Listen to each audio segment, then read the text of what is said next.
siya kanyang gawa'y walang hanggan. Sabihin ng sambayanan ng Israel, walang hanggan kanyang awa.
Hi! Hello!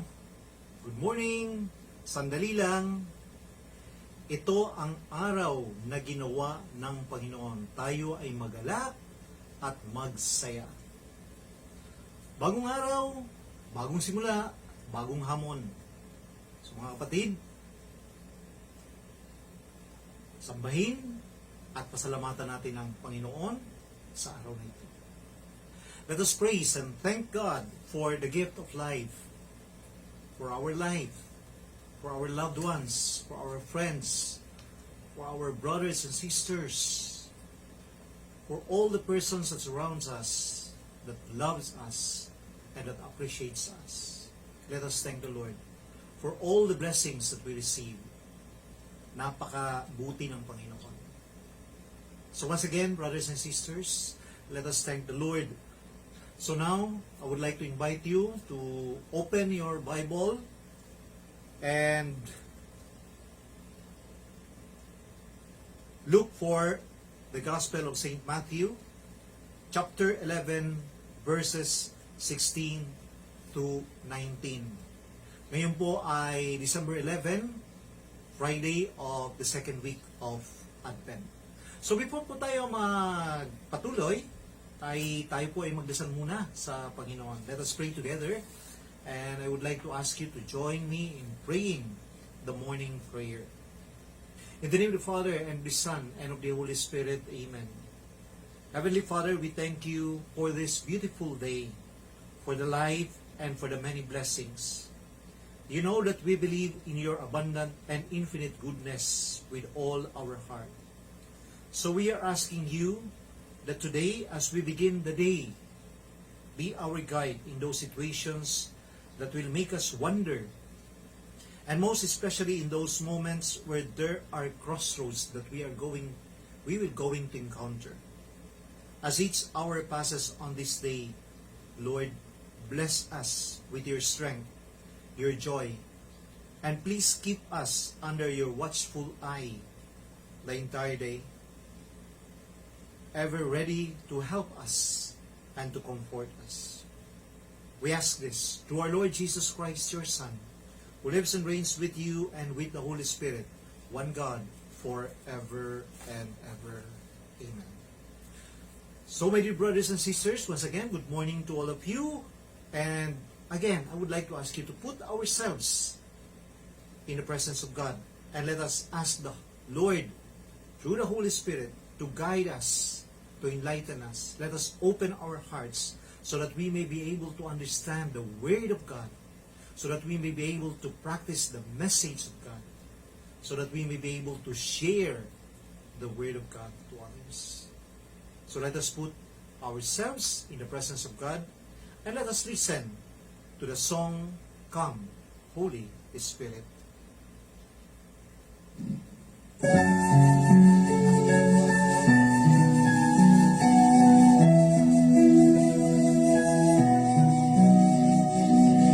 Come, Holy Spirit, I need you. Come, Holy Spirit, I pray. Come with your strength and your power. Come with your own special way. Come like a spring in the desert. Come to the withered soul. Lord, let your strength heal in power. Touch me and make me whole. Halina, Espiritu Santo. Kinakailangan kita. Sigla't lakas na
The Lord be with you.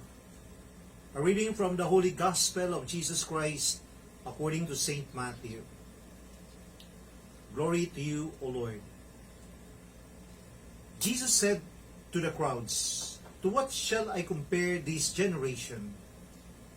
It is like children who sit in marketplaces and call to one another, 'We played the flute for you, but you did not dance.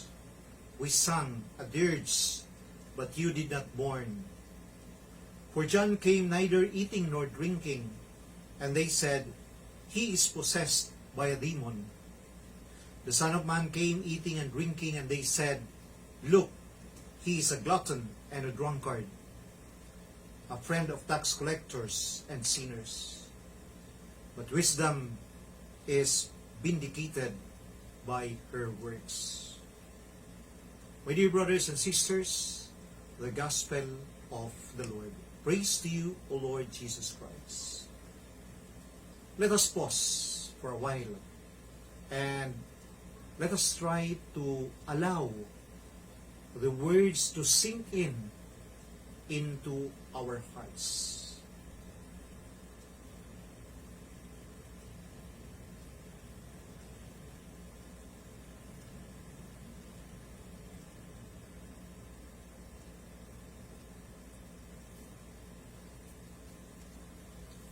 Mga kapatid, eto na naman tayo, panibagong araw, panibagong hamon.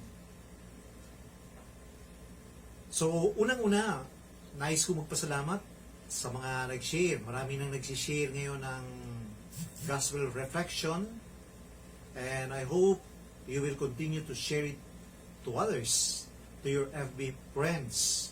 Sana mas lalo pa tayong dumami upang ang magandang balita ng Panginoon ay lumaganap, upang tanggapin din ng iba. Sana patuloy nating tanggapin sa buhay natin ang magandang balita. So today is Friday, and we just heard a beautiful gospel. Alam niyo mga kapatid, ang theme ng gospel ngayon is all about listening to what the Lord says. Napakaganda po ng tema natin ngayon. The gospel today follow immediately the passage yesterday regarding John the Baptist. Yung pinakilala siya ni Jesus, and then the Lord said, "No one is greater than John the Baptist." It regards to the person of John the Baptist, yung kahapon. John the Baptist, the one who prepared the way of the Lord. The gospel yesterday ended, "Whoever has ears, ought to hear." Ano yung content ng, tanungin natin sa sarili natin, anong content ng gospel ngayon? Unang-una, makikita natin, Jesus criticized the crowd for not listening. And secondly, Jesus compared the crowd to a marketplace who complained to their playmates. Sabi dito sa Ebanghelyo, "We piped to you, and you did not dance. We wailed, and you did not mourn." Sa Tagalog pa, "Tinugtugan namin kayo ng plauta, ngunit ayaw ninyong sumayaw. Umawit kami ng awit ng pagluluksa, ngunit ayaw niyong magsipagsayaw, magsipaggalap." At ang tanong, bakit sinabi ito ni Jesus? Anong pinagbabasehan ni Jesus? Because John the Baptist came with great austerity. Hindi siya uminom, nag-fasting siya, just eating locust, yung mga balang, yung mga grasshoppers, and honey, yung suot niya, yung garment niya, camel's hair. Yung conclusion, ang sabi sa kanya ng crowd, possessed by the devil. Yun ang pag-aakala sa kanya. At nang dumating naman si Jesus, sinabi nilang si Jesus ay isang glutton and drunkard and friends of tax collectors and sinners. Matakaw, lasinggero, at kaibigan ng mga makasalanan. Kung tatanungin natin, ano ba talaga? So, ano ba ang ipinapahiwatig sa atin ng Panginoon ngayon? My dear friends, what Jesus wanted to convey to us today when He said these things,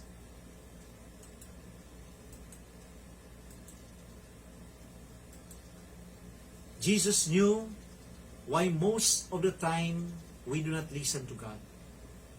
Alam niya ang rason. Alam niya ang dahilan kung bakit tayo ay hindi nakikinig. O we fail to listen to God because we easily rationalize not to listen. We judge or reject immediately the persons or the situations that God uses to communicate Himself. Yun kaagad ang ano natin, yung sino ba yung mga nagsasalita, sino ba yung mga binigyan ng authority. Kapag itong tao na to o itong situation, we immediately close ourselves to them. We put barriers to them. We do not welcome them. We close our ears and our eyes. We tend to see their human weaknesses. Yung nakikita natin, yung mga mali sa kanila.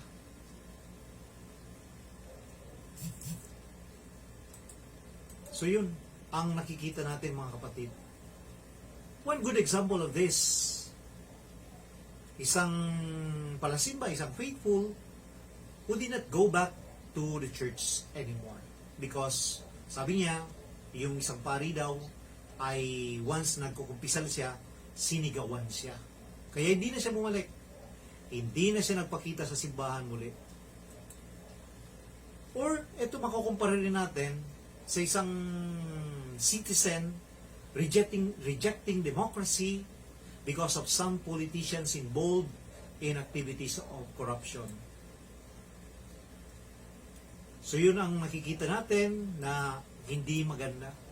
Pero dito, ipinapakita sa atin ng Panginoon na huwag natin masyadong tingnan kung sino man yung agent, kung ano man ang sitwasyon. But rather, we need to distinguish the central vision of the kingdom and the ways in which the vision has been lived throughout the centuries. Dapat doon tayo nakapokus sa ipinapahayag ng Panginoon about the kingdom of God. So dapat doon tayo nakasentro, hindi yung kung paano ginawa. Because during the time, iba-iba ang panahon, iba-iba rin yung tao. And then, binigay ni Jesus sa mga tao na nagkakasala din.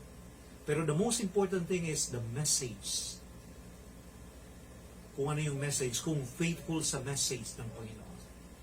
So brothers and sisters, I think this is what the Lord is trying to convey to us, na huwag natin tingnan yung pagkakamali ng iba, huwag natin na nagiging black yun para sa atin, kundi tingnan natin ano yung pinaka-central message ng Panginoon. And that is to save us, to be with Him. So sana mas maintindihan natin ang gospel ngayon. Sana maalala natin na sabi nga dito, but wisdom is vindicated by your works. Ito ay napapatunayan sa gawa. Yung karunungan, napapatunayan sa gawa. So ito ay pinakita ng Panginoon. Ang importante, yung produkto. Ang importante, yung gawa. So, we ask the Lord, brothers and sisters, na sana ang importante na mangyari sa buhay natin ay yung alam natin na tayo nagkakamali, pero alam natin na may patutunguhan tayo. Alam natin yung direksyon sa buhay natin. So mga kapatid, ito yung aking reflection for this day of the gospel that we heard today. So my dear brothers and sisters, again, I would like to ask you to share my reflection to others. Itong reflection na to, every day at 5 o'clock in the morning, pinupost ko na po to. Meron pong song Ito ang araw na ginawa ng Panginoon para at least bago tayo mag-start, nakapag-prepare na kayo, nakapagkape na kayo, and when we sing the Holy Spirit, open na tayo sa pagdating ng Espiritu Santo sa buhay natin upang mas maintindihan natin ang salita ng Diyos. And then, my personal reflection of the gospel. So sana, ito po ay may share ninyo sa inyong mga FB friends. At huwag po kayong mahiya. You become a missionary, you become a messenger of the Lord. And please, send me people or send me the names of your loved ones or people who ask you to pray for them. Let us include them in the Mass, especially in the Mass. So, again, let us recall all the persons na mayroong mga kapansanan, mga may sakit, at ialay natin sa Panginoon. And, accompany me. Let us pray together. Let us ask the blessing. Let us ask the intercession of Blessed Virgin Mary, health of the sick.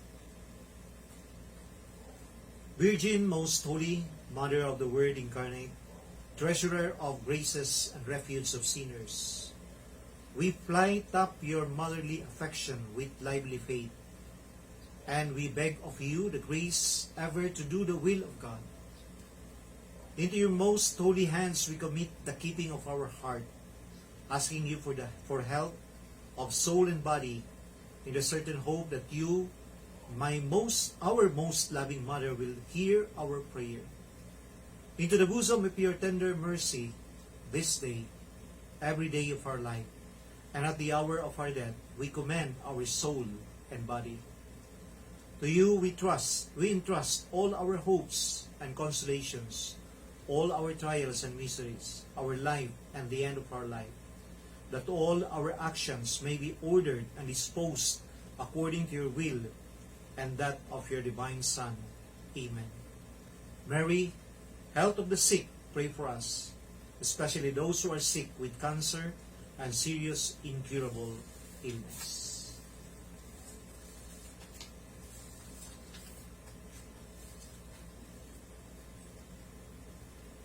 Brothers and sisters, let us continue our day, remembering that God is always with us, accompanying us as we face all the challenges today. No matter what, cling to the Lord. The Lord be with you, and may the Almighty God bless you, the Father, the Son, and the Holy Spirit. Amen. Ako po si Father Bobet Asmin, SVD, a Divine Word Missionary assigned here at Divine Word College of Legazpi. Good morning and till tomorrow. Bye-bye. God bless.